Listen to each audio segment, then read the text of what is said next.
So, ang mga baguhan na hindi makakayanan ang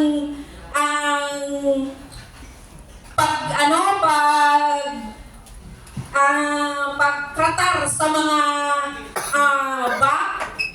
hindi madali na ipaglaban mo ang ating trabaho. So, go on lang tayo at sa Crime and Corruption Watch International, hindi lang yun sa pagbabantay.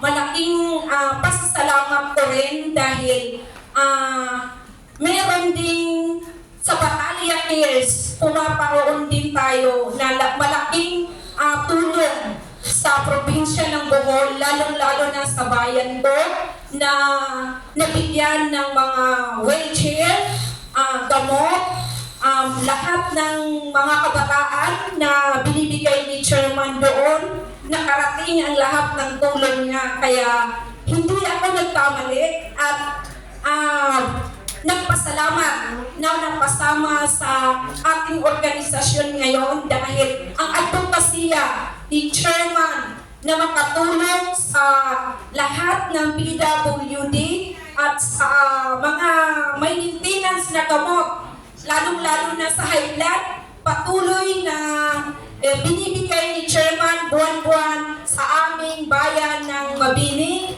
at saka sa buong probinsya ng Bohol.